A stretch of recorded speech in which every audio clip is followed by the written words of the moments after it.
శ్రీ గురుభ్యో నమః. ఈరోజు మనం ఆనంద లహరిలో 3వ శ్లోకాన్ని నేర్చుకుందాం. అవిద్యానా అంతస్తిమిరమిహిరద్వీపనగరీ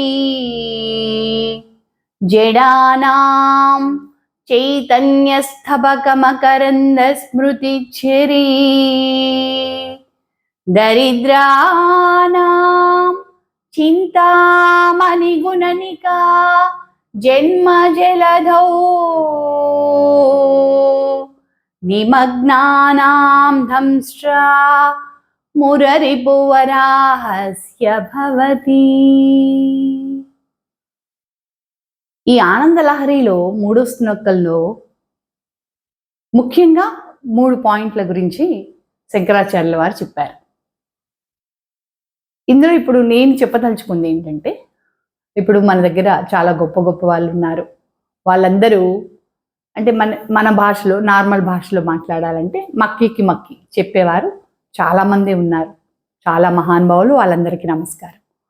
నేను నార్మల్గా ఒక మామూలు, ఇప్పుడు మా ఇంట్లో వంట ఆవిడ ఉంది, ఆవిడకి కూడా అర్థమయ్యే స్థితిలో, వాళ్ళకి అంటే చదువుకోవటం రాదు కాబట్టి వాళ్ళకు కూడా అర్థమయ్యేటట్టు వినమని చెప్తున్నాం. ఈ శ్లోకాలు వినండి, మంచి జరుగుతుందని. బాగుంది, కానీ అందులో అర్థం గ్రాంధికంగా ఉంటే అది కూడా వాళ్ళకి అర్థం కాదు కదా పాపం. అందుకని ఆ ఉద్దేశంతో నేను వాళ్ళకు కూడా అర్థమయ్యేలాగా అర్థాన్ని చెప్పాలని కోరుకుంటున్నాను. ఇందులో ఏమైనా తప్పులుంటే క్షమించండి. ఇందులో అవిద్య అనే పదాన్ని ఉపయోగించారు.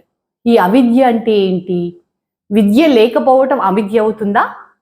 కాదు. ఎందుకు కాదు అంటున్నాను అంటే, ఇప్పుడు విద్యలో నీకు పుస్తకంలో పాఠాంశంలో ఆ పరీక్షకు సంబంధించినవి మాత్రమే ఉంటాయి. అంటే నువ్వు ఒకవేళ ఇంజనీరింగ్ చదువుకోవాలంటే దానికి సంబంధించిన చదువు ఉంటుంది, డాక్టర్ అవ్వాలంటే దానికి సంబంధించిన చదువు ఉంటుంది. ఇలా దేనికి సంబంధించింది ఆ పరంగా వెళ్తుంది. కానీ ఇక్కడ అవిద్య అంటే విద్య కాదండి. నీకు ఎప్పుడు ఎక్కడ ఎలా మాట్లాడాలి, ఎవరితో ఎలా మాట్లాడాలి, నీ మాట తీరు ఎలా ఉండాలి అని అంటే, అగ్నిలో ఆజ్యం పోసినట్టు కాదు. అగ్నిలో ఆజ్యం ఏం చేస్తుందండి? ఇంకా పెంచుతుంది. ఒక 2 వ్యక్తులు పోట్లాడుకుంటున్నారు, మీరు వారి దగ్గరికి వెళ్ళినప్పుడు మీ మాట తీరు వాళ్ళ గొడవని తగ్గించేదిలాగా ఉండాలి, కానీ పెంచే రకంగా ఉండకూడదు. మరి ఈ శ్లోకానికి ఇప్పుడు నేను చెప్పే ఈ ఉదాహరణకి సంబంధం ఏంటండి అంటే, విద్య ఉండేటట్టు అమ్మ అనుగ్రహిస్తుంది. ఎటువంటి విద్య? జ్ఞాన విద్య, బుద్ధి విద్య. నువ్వు ఎక్కడికైనా వెళ్ళినప్పుడు నువ్వు ఎలా మాట్లాడాలి, నువ్వు అమ్మని కొలుస్తూ ఉంటే, అమ్మ చెప్పే ఈ శ్లోకాలు, శంకరాచార్యుల వారు రచించిన ఈ శ్లోకాలు వింటూ ఉంటే నీకు ఆ జ్ఞానాన్ని అమ్మ ప్రసాదిస్తుంది. ఎప్పుడు ఎక్కడ ఎవరితో ఎలా మాట్లాడాలి, ఎంతవరకు మాట్లాడాలి, అంటే నీ విలువని నువ్వు కాపాడుకుంటూ వాళ్ళ దగ్గర ఎంతవరకు నువ్వు మాట్లాడాలనే జ్ఞానాన్ని అమ్మ నీకు స్ఫురణకి తెస్తుంది. స్ఫురణకి తెచ్చే స్థితిలో అమ్మ నిన్ను ఉంచుతుంది. అవిద్య గురించి చెప్పారు. ఇంకొకటి ఐశ్వర్య ప్రాప్తి వస్తుంది అన్నారు. ఐశ్వర్య ప్రాప్తి అంటే 1 కోటి రూపాయలు తీసుకొచ్చి నీకు ఇచ్చేస్తే నీకు ఐశ్వర్యం వచ్చేస్తుందా? నువ్వు ఐశ్వర్యవంతుడు అవుతావా? కాదు. మరి ఐశ్వర్యం అంటే ఏమిటి? నిత్యము నీతో ఉండే అదే విద్య.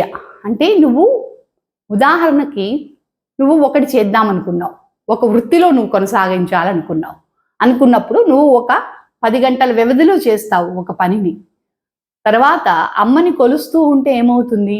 అందులో మెలకువలు తెలుస్తాయి. 10 గంటలు చేసే పని 9 గంటల్లో చేయగలుగుతావు. అమ్మని కొలుస్తున్న కొద్దీ ఆ పని తగ్గుతూ అందులో మెలకువలు చేస్తూ నీ సంపాదనకి, నీ ఆస్తికి, నీ పురోగతికి అది ఉపయోగపడుతుంది. అలాంటి ఐశ్వర్య ప్రాప్తి అమ్మ ఇస్తుంది. 3వది, ఈ చివరి దాంట్లో విష్ణుమూర్తి వరాహస్వామిగా వచ్చి భూమి అంతా సముద్రంలో మునిగిపోతుంటే విష్ణుమూర్తి ఆది వరాహమూర్తిగా అవతరించి భూమిని పైకి లేపాడు అని ఇచ్చారు. అంటే దాని అర్థం ఏమిటండి?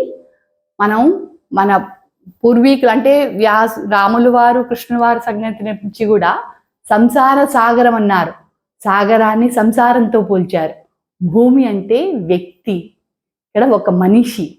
సముద్రంలో సంసార సాగరంలో కొట్టుమిట్టాడికి దిగిపోతున్నాడు, పాతాళానికి, అధపాతాళానికి వెళ్ళిపోతున్నాడు. అప్పుడు మనం అమ్మని కొలుస్తూ ఉంటే విష్ణుమూర్తిని పంపిస్తుంది అమ్మ. అంటే నీకు ఆ పైకి వచ్చే తీరుని, ఆ పైకి వచ్చే పద్ధతిని, ఆయన పైకి భూమిని ఎలా తీసుకొచ్చాడు, నిన్ను అలా పైకి తీసుకొస్తాడు. నీ జీవితం సంసార సాగరంలో మునిగిపోకుండా విష్ణుమూర్తి రక్షిస్తాడు. ఇలాంటి అర్థాలతో మిళితమై ఉన్నది ఈ ఆనందలహరిలో ఉన్న 3వ శ్లోకం. దీన్ని మళ్ళీ ఇంకొకసారి చెప్పుకొని ఈ రోజుకి ముగిద్దాం. అవిజ్ఞానా అంతస్తిమిరమిహిరద్వీపనగరీ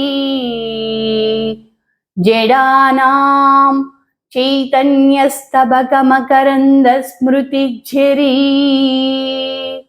దరిద్రానాం చింతామణిగుణనికా జన్మజలధౌ నిమగ్నానాం దంశ్రా మురరిపువరాహస్య భవతి. జై గురుదత్త.